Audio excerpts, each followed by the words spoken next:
Section 8 of The Freedom of Life by Annie Payson Call. Read by Trek. Chapter 6. Self-Consciousness. Self-consciousness may be truly defined as a person's inability to get out of his own way. There are, however, some people who are so entirely and absolutely self-conscious that everything they do, even though it may appear spontaneous and ingenious, is observed and admired and approved of by themselves. Indeed, they are supported and sustained by their self-consciousness. They are so completely in bondage to themselves that they have no glimpse of the possibility of freedom, and therefore this bondage is pleasant to them.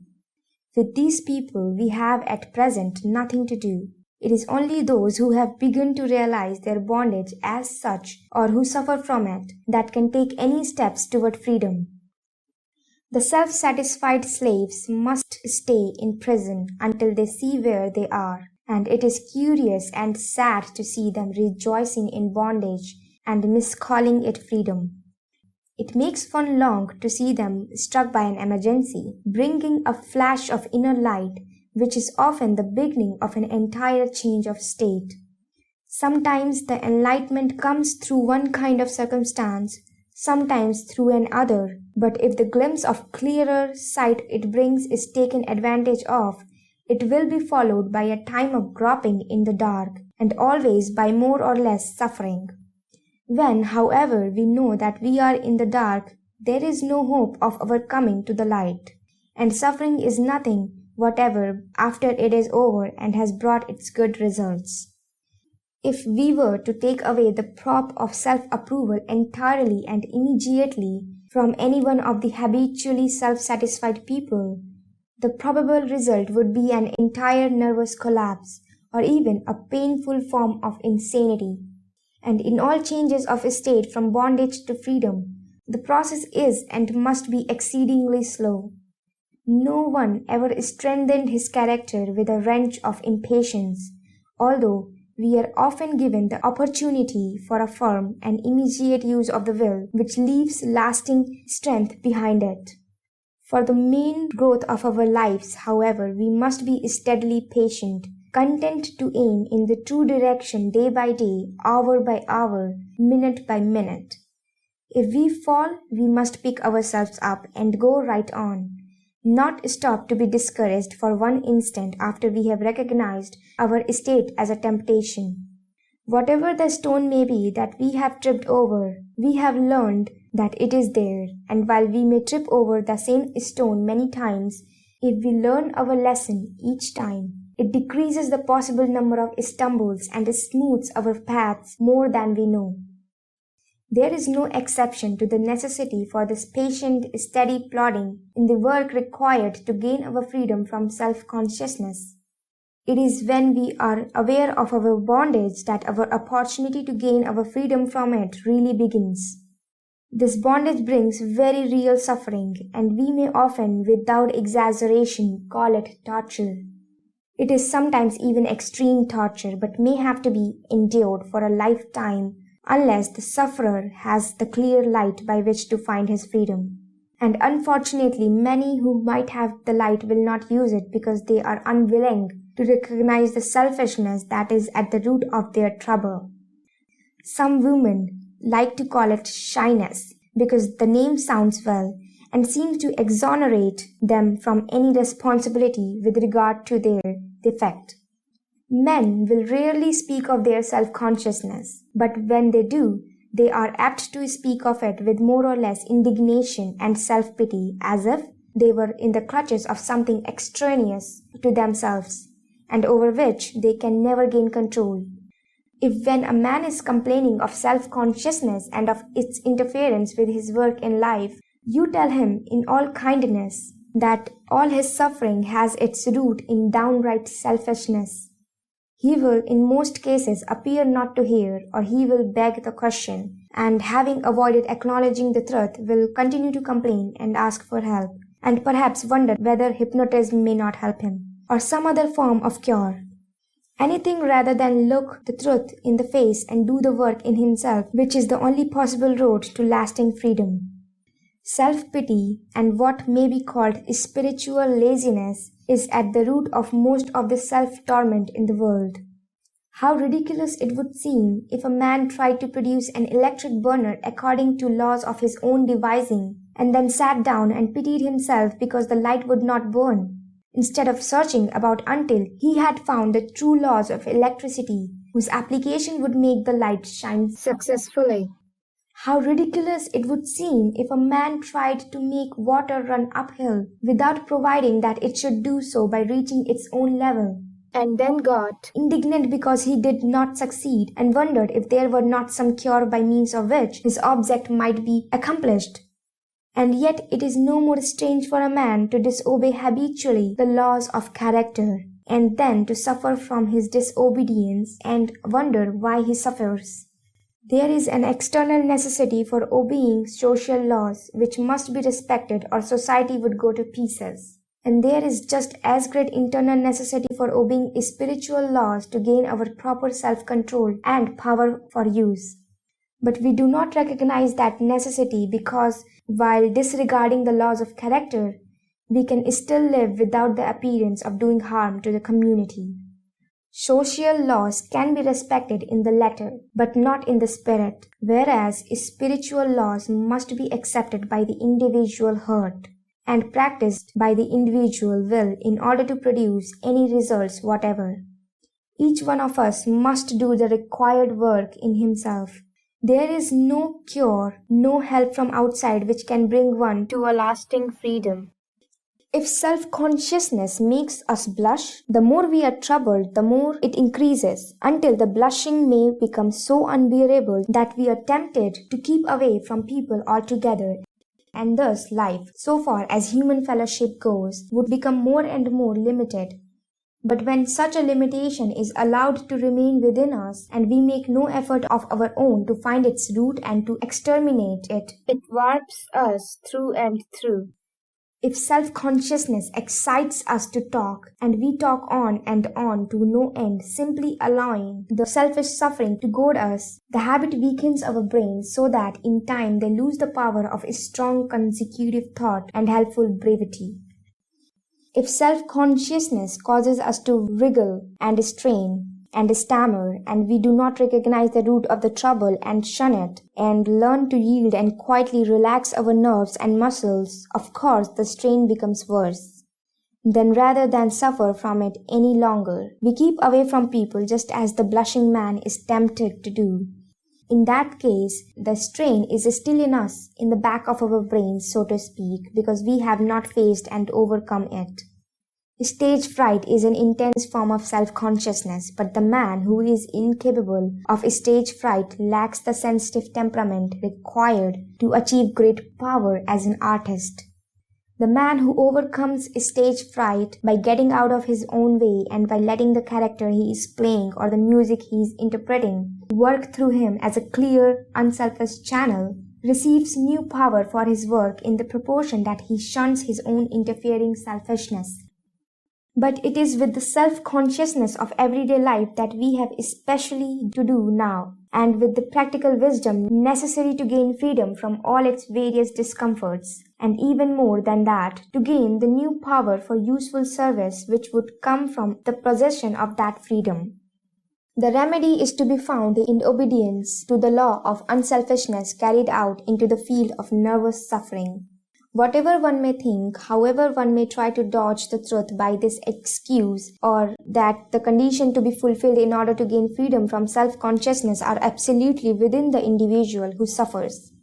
When we once understand this and are faced toward the truth, we are sure to find our way out with more or less rapidity according to the strength with which we use our wills in true obedience. First, we must be willing to accept the effects of self-consciousness. The more we resist these effects, the more they force themselves upon us, and the more we suffer from them.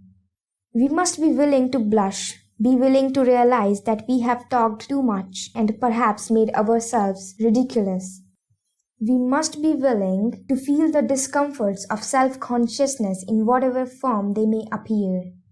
Then, the central point of all, we must know and understand, and not dodge in the very least, the truth that the root of self-consciousness is selfishly caring what other people think of us and wanting to appear well before them. Many readers of this article who suffer from self-consciousness will want to deny this. Others will acknowledge it, but will declare their inability to live according to the truth. Some, perhaps more than a few, will recognize the truth and set to work with a will to obey it, and how happily we may look forward to the freedom which will eventually be theirs. A wise man has said that when people do not think well of us, the first thing to do is to look and see whether they are right. In most cases, even though they may have unkind feelings mingled with their criticism, there is an element of truth in it from which we may profit. In such cases, we are much indebted to our critics, for by taking their suggestions, we are helped toward strength of character and power for use. If there is no truth in the criticism, we need not think of it at all, but live steadily on, knowing that the truth will take care of itself. We should be willing that anyone should think anything of us, so long as we have the strength of a good conscience. We should be willing to appear in any light if that appearance will enhance our use and is a necessity of growth. If an awkward appearance is necessary in the process of our journey toward freedom, we must not resist the fact of its existence, and should only dwell on it long enough to shun its cause in so far as we can, and gain the good result of the greater freedom which will follow. It is because the suffering from self-consciousness is often so intense that the freedom from it brings by contrast so happy and so strong a sense of power. There is a school for the treatment of stammerers in this country in which the pupils are initiated into the process of cure by being required to keep silence for a week. This would be a most helpful beginning in a training to overcome self-consciousness. We should recognize first that we must be willing to endure the effects of self-consciousness without resistance. Secondly, we should admit that the root of self-consciousness lies entirely in a selfish desire to appear well before others. If, while recognizing these two essential truths and confirming them until they are thoroughly implanted in our brains, we should quietly persist in going among people, the practice of silent attention to others would be of the greatest value in gaining real freedom. The practice of attentive and sympathetic silence might well be followed by people in general far more than it is. The protection of a loving, unselfish silence is very great. A silence which is the result of shunning all selfish, self-assertive, vain or affected speech. A silence which is never broken for the sake of making conversation, showing off or covering selfish embarrassments. A silence which is full of sympathy and interest. The power of such a silence cannot be overestimated. If we have the evil habit of talking for the sake of winning approval, we should practice this silence. Or if we talk for the sake of calling attention to ourselves, for the sake of winning sympathy for our selfish pains and sorrows, or for the sake of indulging in selfish emotions, nothing can help us more than the habit of loving and attentive silence. Only when we know how to practice this in an impersonal, free and quiet spirit, one which is not due to outward repression of any kind, are we able to talk with quiet, loving, helpful speech. Then may we tell the clean truth without giving unnecessary offense. And then may we soothe and rest, as well as stimulate in wholesome ways. Then also will our minds open to receive the good that may come to us through the words and actions of others. End of Section 8. Section 9 of The Freedom of Life by Annie Payson Call. Read by Trek. Chapter 7. The Circumstances of Life. It is not the circumstances of life that trouble or weigh upon us. It is the way we take them. If a man is playing a difficult game of chess, the more intricate the moves, the more thoughtfully he looks over his own and his opponent's men, and the more fully he is aroused to make the right move toward a checkmate. If, when the game became difficult, the player stopped to be depressed and disheartened, his opponent would probably always checkmate him. Whereas in most cases, the more difficult the game, the more thoroughly the players are aroused to do their best, and a difficult game is invariably a good one. The winner and loser both feel it to be so, even though the loser may regret his loss. But the reader will say, a game of chess is a game only. Neither one's bread and butter nor one's life depend upon winning or losing it. If, however, we need to be cool and quiet and trustful for a game which is merely an amusement, and if we play the game better for being cool and quiet and trustful, why is not a quiet steadiness in wrestling with the circumstances of life itself just as necessary? Not only that, we may meet the particular problem of the moment truly, but that we may gain all the experience which may be helpful in meeting other difficult circumstances as they present themselves. We must first convince ourselves thoroughly of the truth that circumstances, however difficult, are always without exception opportunities and not limitations. They are not by any means opportunities for taking us in the direction that our own selfishness would have us go. They are opportunities which are meant to guide us in the direction we most need to follow, in the ways that will lead us to the greatest strength in the end. The most unbelieving of us will admit that there is a destiny which shapes our ends, rough hew them as we may, and it is in this stupid resistance to having our ends shaped for us that we stop and groan at what we call the limitations of circumstances. If we were quickly alert to see where circumstances had placed the gate of opportunity and then steadily persisted in going through it, it would save the loss of energy and happiness which results from the obstinately beating our heads against a stone wall where there is no gate and where there never can be a gate. Probably there is hardly a reader who will not recall a number of cases in which circumstances appear to have been only limitations to him or to his friends. But if he will try with a willing mind to find the gate of opportunity which was not used, he will be surprised to learn that it was wide open all the time, and might have led him into a new and better country. The other day, a little urchin playing in the street got in the way of a horse, and just saved himself from being run over by a quick jump. He threw up his arms, and in a most cheerful voice called out, "It is all right, only different." If the horse had run over him, he might have said the same thing, and found his opportunity to more that was good and useful in life through steady patience on his bed. The trouble is that we are not willing to call it all right unless it is the same. The same in this case meaning whatever may be identical with our own personal ideas of what is all right. That expressive little bit of slang is full of humor and full of common sense. If, for instance, when we expect something and are disappointed, we could at once yield out of our resistance and heartily exclaim, "It is all right, only different," how much sooner we should discover the good use in its being different, and how soon we should settle into the sense of its being all right.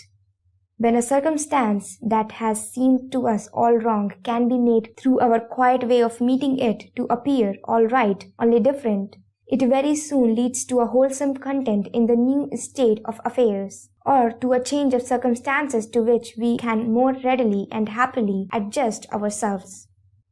A strong sense of something is being all right means a strong sense of willingness that it should be just as it is. With that clear willingness in our hearts in general, we can adjust ourselves to anything in particular, even to very sudden and unexpected changes. It is carrying along with us a background of powerful non-resistance which we can bring to the front and use actively at a moment's notice. It seems odd to think of actively using non-resistance, and yet the expression is not as contradictory as it would appear. For the strength of will it takes to attain an habitual attitude of wholesome non-resistance is far beyond the strength of will required to resist unwholesomely. The stronger, the more fixed and immovable the center, the more free and adaptable are the circumferences of action. And even though our central principle, is fixed and immovable, it must be elastic enough to enable us to change our point of view whenever we find that by so doing we can gain a broader outlook and greater power for use. To acquire the strength of will for this habitual non-resistance is sometimes a matter of years of practice. We have to compel ourselves to be willing over and over again at each new opportunity. Sometimes the opportunities seem to throng us, and this truly considered is only a cause for gratitude. In life, the truest winning often comes first under the guise of failure, and it is willingness to accept failure and intelligence in understanding its causes and using the acquired knowledge as a means to a higher end that ultimately brings true success. If we choose, a failure can always be used as a means to an end rather than as a result in itself. How often do we hear the complaint, "I could do so well if it were not for my circumstances"? How many people are held down for a lifetime by the habitual belief in circumstances as limitations and by ignoring the opportunities which they afford? So long as I must live with these people, I can never amount to anything. If this complaint could be changed to the resolve, I will live with these people until I have so adjusted myself to them as to be contented, a source of weakness would be changed into a source of strength. The quiet activity of mind required to adjust ourselves to difficult surroundings gives a zest and interest to life which we can find in no other way, and adds a certain strength to the character which cannot be found elsewhere. It is interesting to observe, too, how often it happens that when we have adjusted ourselves to difficult circumstances, we are removed to other circumstances which are more in sympathy with our own thoughts and ways, and something to circumstances which are more difficult still and require all the strength and wisdom which our previous discipline has taught us. If we are alive to our own true freedom, we should have an active interest in the necessary warfare of life.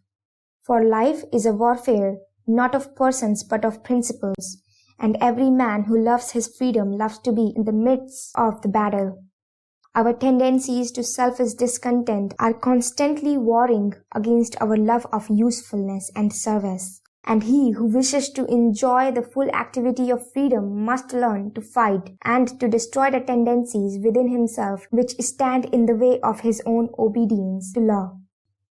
But he needs for this the truthful and open spirit which leads to wise self-knowledge, a quiet and a willing spirit to make the necessary sacrifice of selfish pride.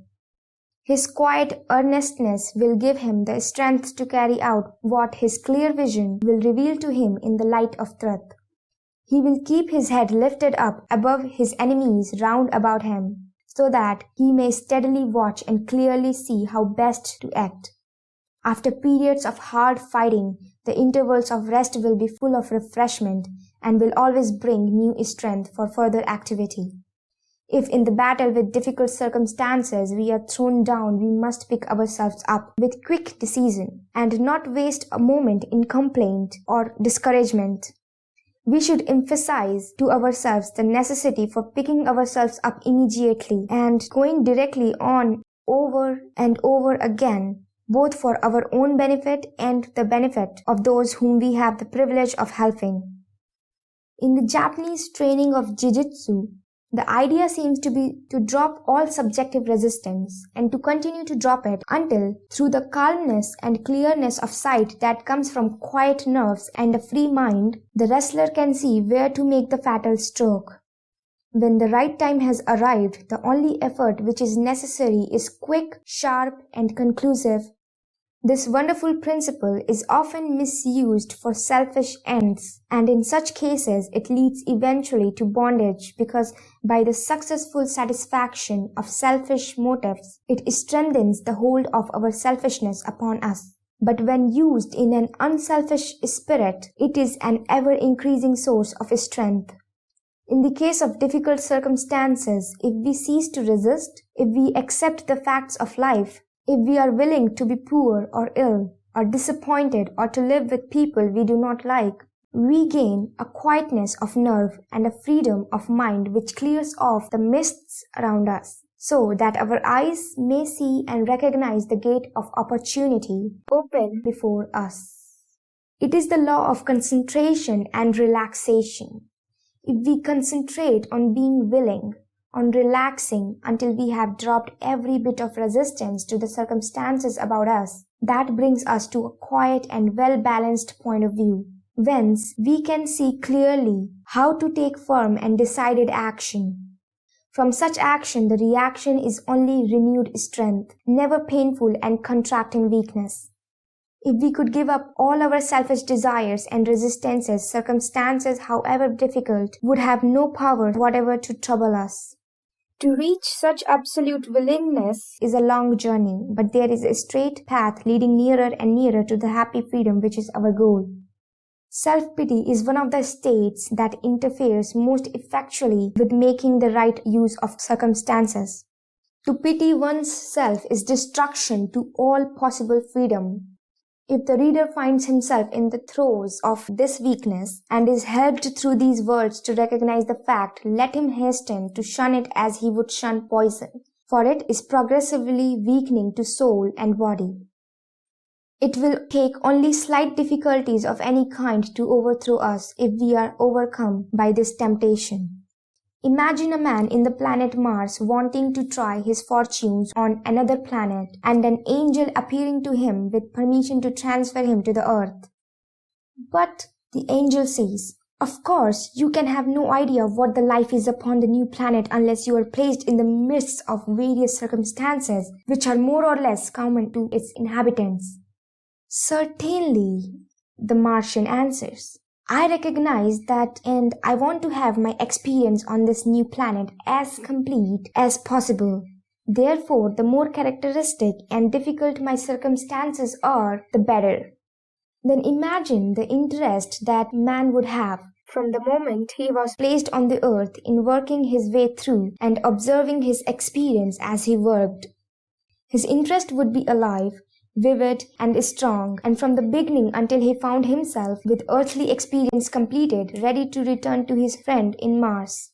He would never lose courage or be in any way disheartened. The more difficult his earthly problems was, the more it would arouse his interest and vigor to solve it. So many people prefer a difficult problem in geometry to any case to an easy one. Then why not in life? The difference is that in mathematics, the head alone is exercised, and in life, the head and the heart are both brought into play. And the first difficulty is to persuade the head and heart to work together. In the visitor from Mars, of course, the heart would be working with the head, and so the whole man would be centered on getting creditably through his experience and home again. If our hearts and heads were together equally concentrated on getting through our experience for the sake of greater power of use it would bring, and if we could trustfully believe in getting home again, that is, in getting established in the current of ordinary, spiritual and natural action, then life would be really alive for us. Then we should actually get the scent of our true freedom, and having once had a taste of it, we should have a fresh incentive in achieving it entirely.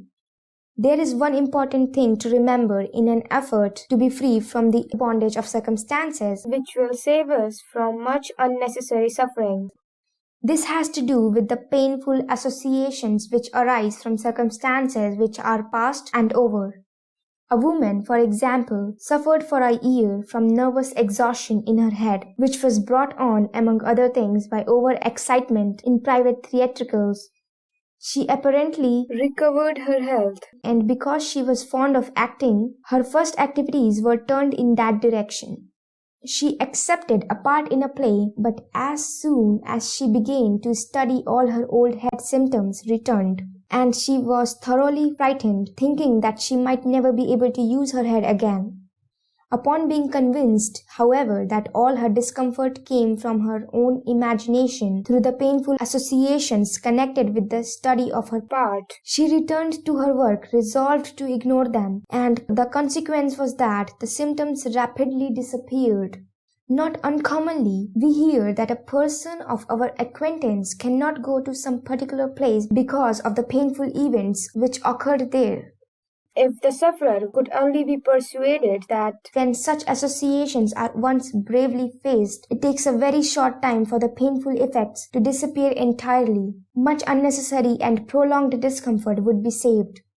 People have been kept ill for weeks, months, and years through holding on to the brain impression of some painful event. Whether the painful circumstances are little or great, the law of association is the same, and in any case the brain impression can be dropped entirely, although it may take time and patience to do it. We must often talk to our brains as if we were talking to another person to eliminate the impressions from old associations. Tell your brain in so many words without emotion that the place or the circumstance is nothing whatever. It is only your idea about it, and the false association can be changed to a true one. So must we yield our selfish resistances and be ready to accept every opportunity for growth that circumstances offer. And at the same time, when the good result is gained, throw off the impression of the pain of the process entirely and forever. Thus may we both live and observe for our own good and that of others, and who is practicing this principle in his daily life can say from his heart, "Now shall my head be lifted up above my enemies round about me." End of section 9. Section 10 of The Freedom of Life by Annie Payson Call. Read by Trek. Chapter 8. Other People.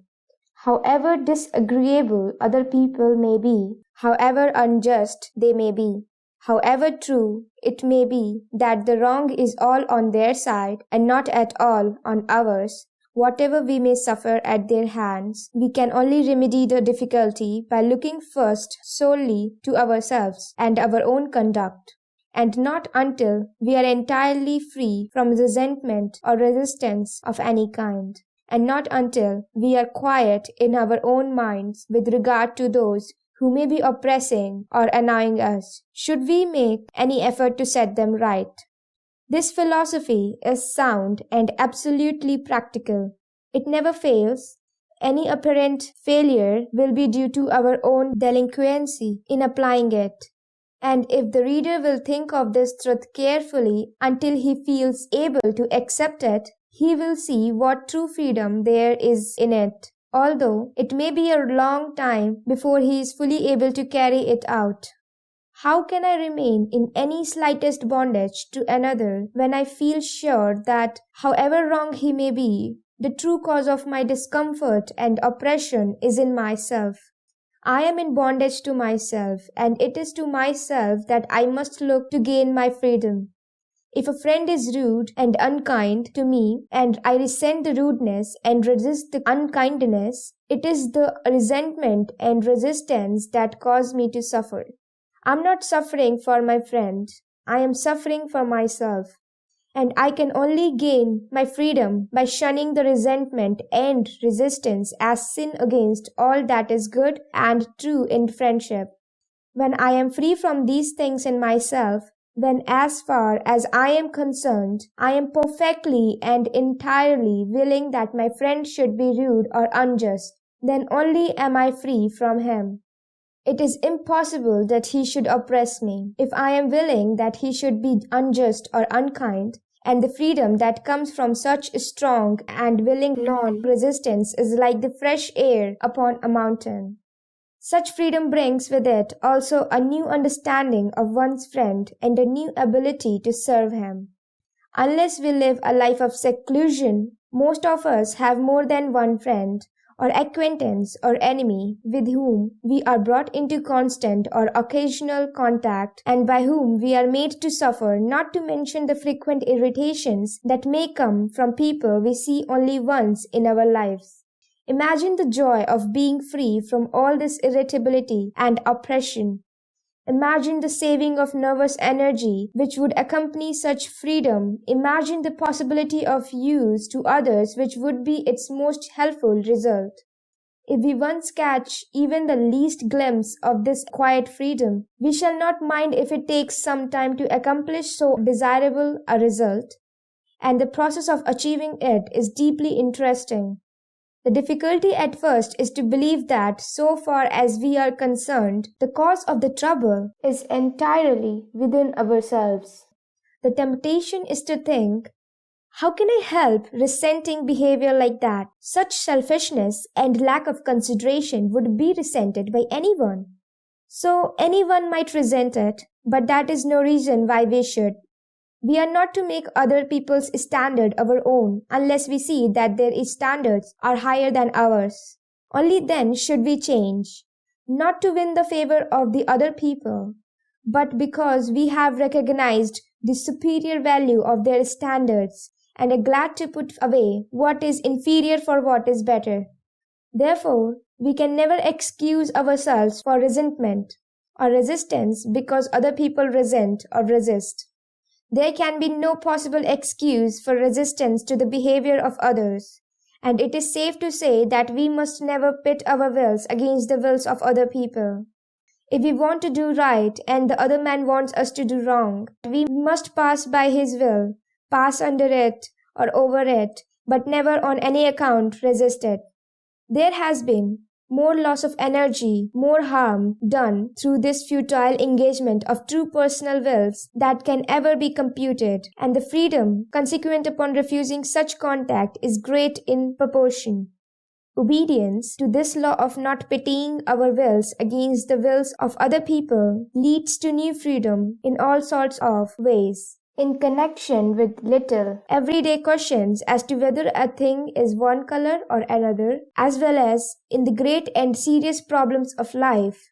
If in an argument we feel confident that all we want is the truth, that we do not care whether we or our opponents are in the right as long as we find the right itself, then we are free, so far as personal feeling is concerned, especially if, in addition, we are perfectly willing that our opponents should not be convinced, even though the right should ultimately prove to be on our side.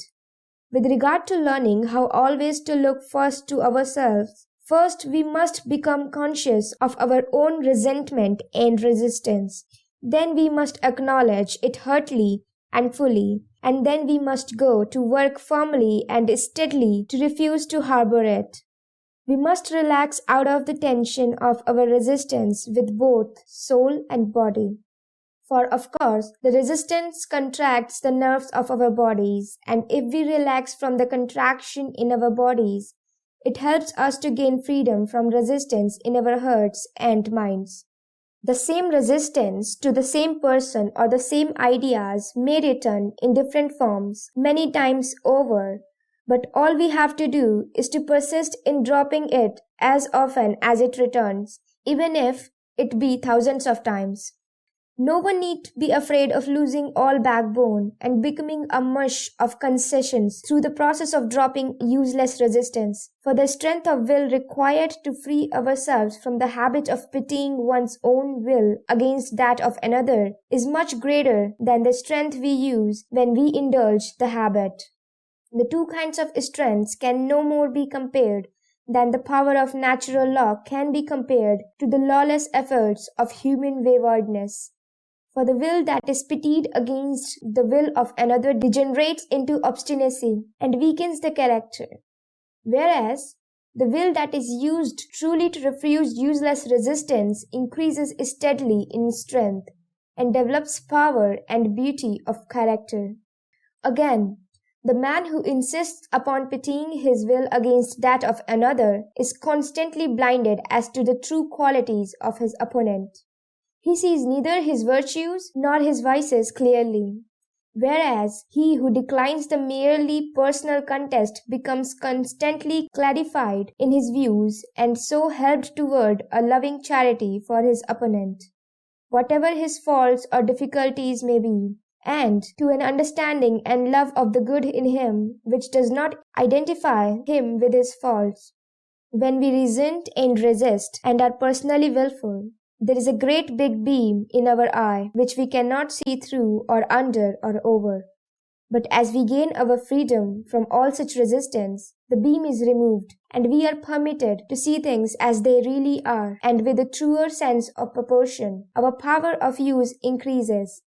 When a person is arguing with all the force of personal willfulness, it is both pleasant and surprising to observe the effect upon him if he begins to feel your perfect willingness that he should believe in his own way, and your willingness to go with him, too, if his way should prove to be right. His violence melts to quietness because you give him nothing to resist. The same happy effect comes from facing anyone in anger, without resistance but with a quiet mind and a loving heart. If the anger does not melt, as it often does, it is modified and weakened, and as far as we are concerned, it cannot touch or hurt us.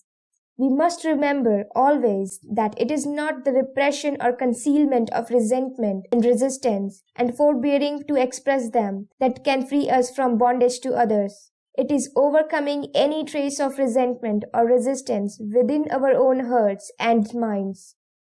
If the resistance is in us, we are just as much in bondage as if we expressed it in our words and actions. If it is in us at all, it must express itself in one way or another, either in ill health or in unhappy states of mind or in the tension of our bodies. We must also remember that when we are on the way to freedom from such habits of resistance, we may suffer from them for a long time after we have ceased to act from them.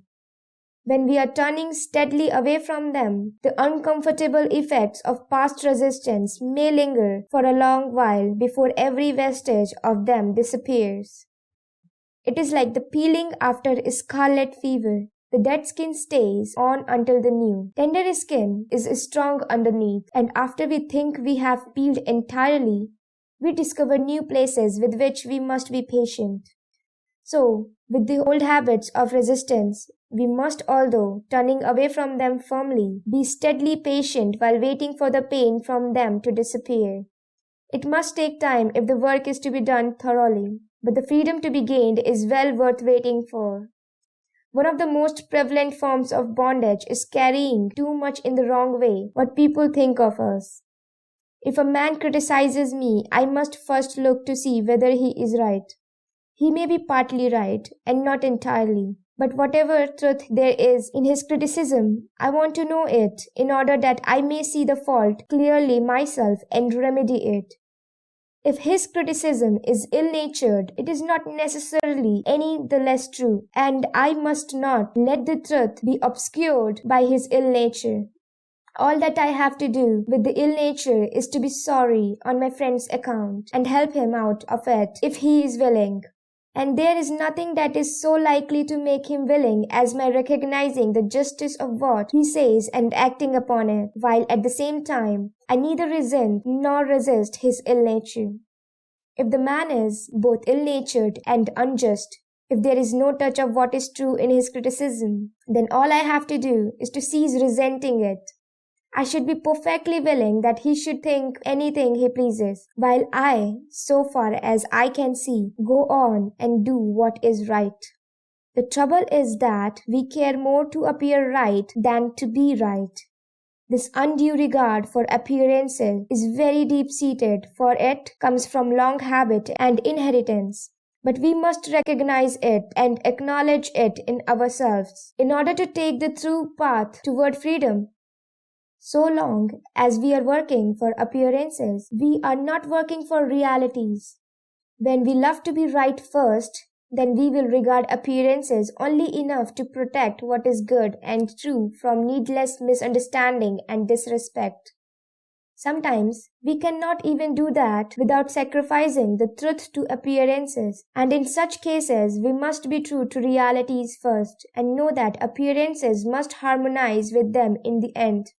If causes are right, effects must be orderly, even though at times they may not seem so to the superficial observer. Fear of not being approved of is the cause of great nervous strain and waste of energy, for fear is resistance, and we can counteract that terrified resistance only by being perfectly willing that anyone should think anything he likes. When moving in obedience to law, natural and spiritual, a man's power cannot be overestimated. But in order to learn genuine obedience to law, we must be willing to accept our limitations and wait for them to be gradually removed as we gain in true freedom. Let us not forget that if we are overpleased, selfishly pleased at the approval of others, we are just as much in bondage to them as if we were angry at their disapproval. Both approval and disapproval are helpful if we accept them for the use they can be to us, but are equally injurious if we take them to feed our vanity or annoyance. It is hard to believe until our new standard is firmly established that only from this true freedom do we get the most vital sense of loving human intercourse and companionship. For then we find ourselves working hard in hand with those who are united to us in the love of principles, and we are ready to recognize and to draw out the best in every one of those about us. If this law of freedom from others, which so greatly increases our power of use to them and their power of use to us, had not been proved absolutely practical, it would not be a law at all. It is only as we find it practical in everyday detail, and as obedience to it is proved to be the only sure road to established freedom, that we are bound to accept it. To learn to live in such obedience, we must be steady, persistent, and patient, teaching ourselves the same truths many times until a new habit of freedom is established within us by the experience of our daily lives. We must learn and grow in power from every failure, and we must not dwell with pride and complacency on good results, but always move steadily and quietly forward. End of section 10. Section 11 of The Freedom of Life by Annie Payson Call. Read by Trek. Chapter 9. Human Sympathy. A nurse who had been only a few weeks in the hospital training school once saw from her seat at the dinner table a man brought into the house who was suffering intensely from a very severe accident. The young woman started up to be of what service she could, and when she returned to the table, had lost her appetite entirely because of her sympathy for the suffering man. She had hardly begun her dinner, and would have gone without it if it had not been for a sharp reprimand from the superintendent. "If you really sympathize with that man," she said, "you will eat your dinner to get strength to take care of him. Here is a man who will need constant, steady, healthy attention for some days to come, and especial care all this afternoon and night, and it will be your duty to look out for him. Your sympathy is already pulling you down and taking away your strength, and you're doing what you can to lose more strength by refusing to eat your dinner. Such sympathy as that is poor stuff. I call it weak sentimentality." The reprimand was purposely sharp, and by arousing the anger and indignation of the nurse, it served as a counter-irritant which resorted her appetite.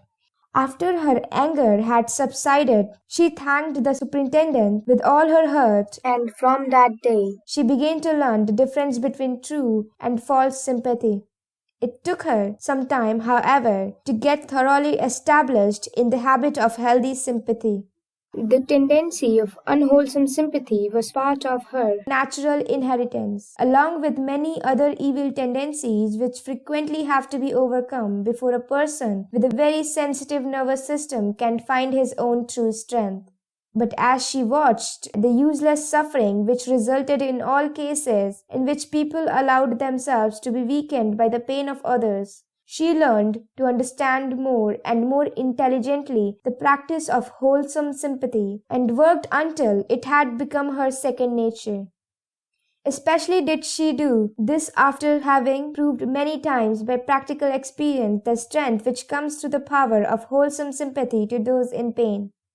Unwholesome sympathy incapacitates one for serving others, whether the need be physical, mental, or moral. Wholesome sympathy not only gives us power to serve, but clears our understanding. And because of our growing ability to appreciate rightly the point of view of other people, our service can be more and more intelligent. In contrast to this unwholesome sympathy, which is the cause of more trouble in the world than people generally suppose, is the unwholesome lack of sympathy or hardening process, which is deliberately cultivated by many people, and which another story will serve to illustrate. A poor Negro was once brought to the hospital very ill. He had suffered so keenly in the process of getting there that the resulting weakness, together with the intense fright at the idea of being in a hospital, which is so common to many of his class, added to the effects of his disease itself, were too much for him, and he died before he had been in bed 15 minutes. The nurse in charge looked at him and said in a cold, steady tone, "It was hardly worth while to make up the bed." She had hardened herself because she could not endure the suffering of unwholesome sympathy, and yet must do her work. No one had taught her the freedom and power of true sympathy. Her finer senses were dulled and atrophied.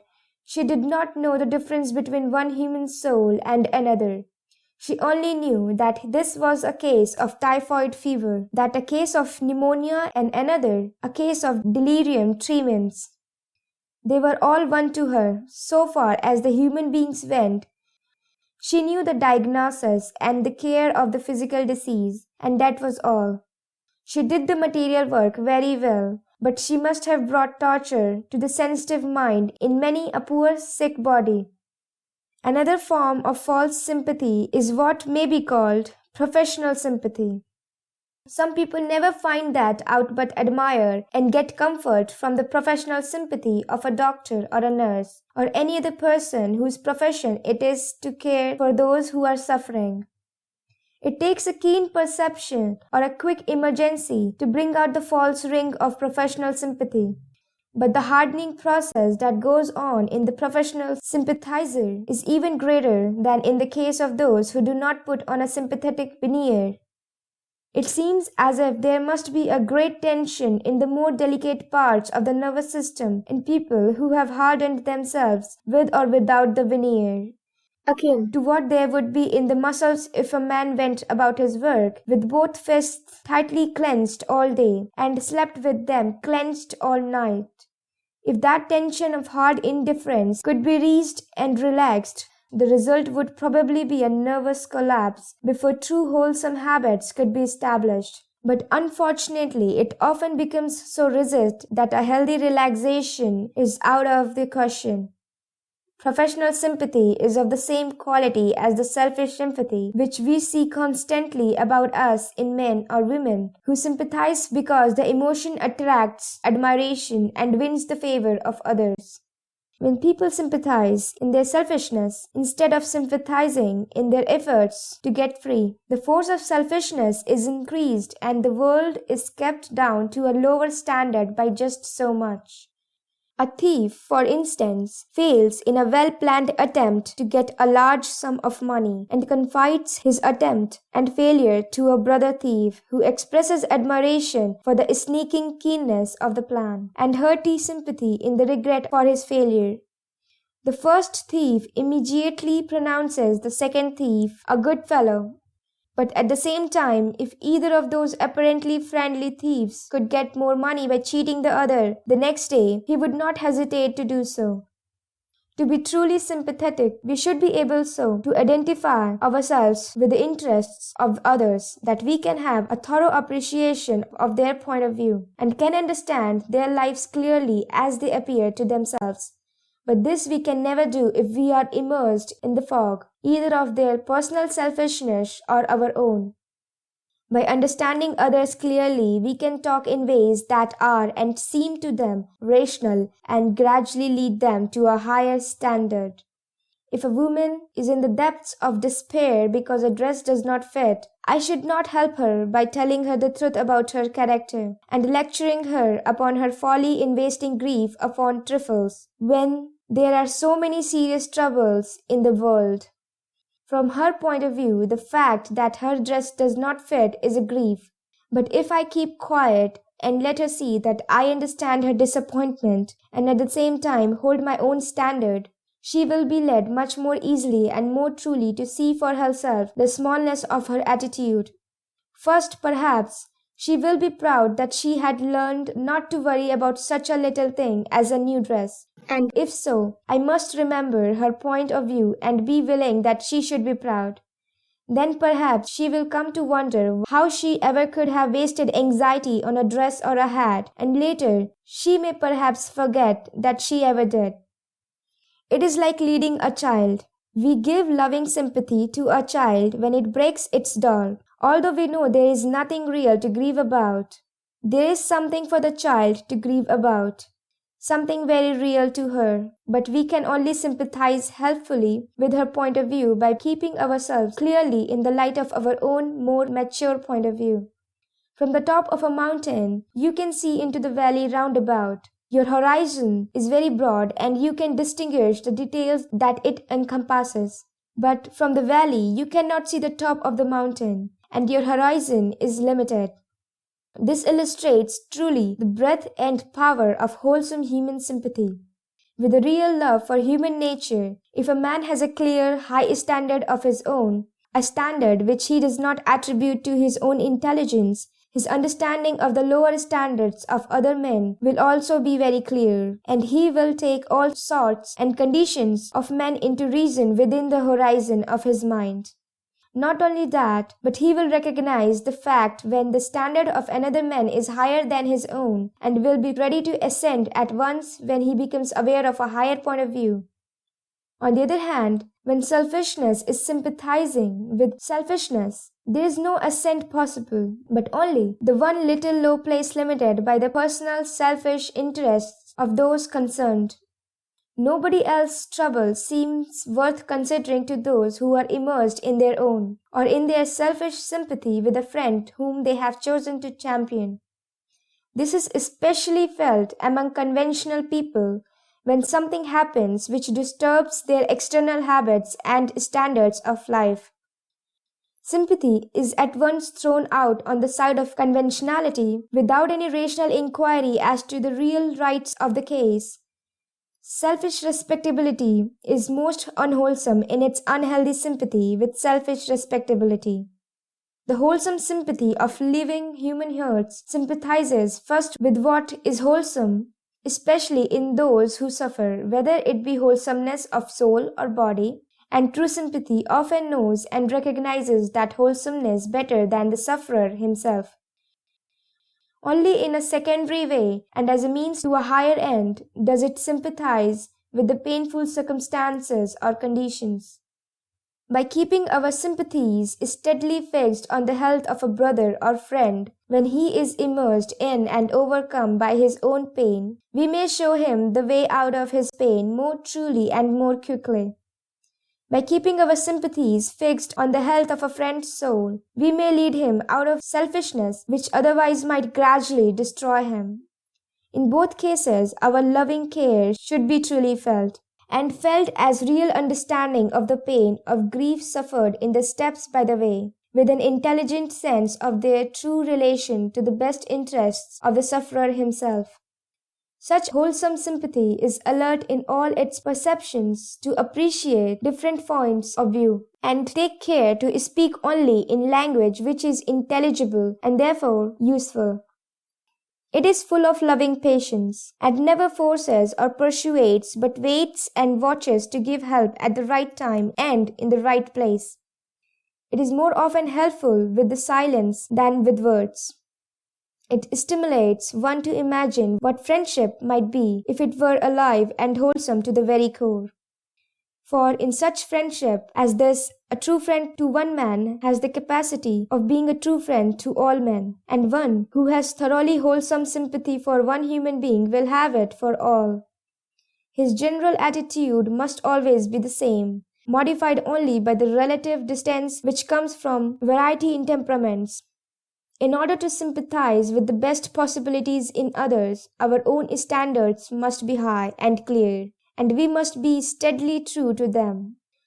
Such sympathy is freedom itself. It is warm and glowing, while the sympathy which adds its weight to the pain or selfishness of others can really be only bondage, however good it may appear. End of section 11.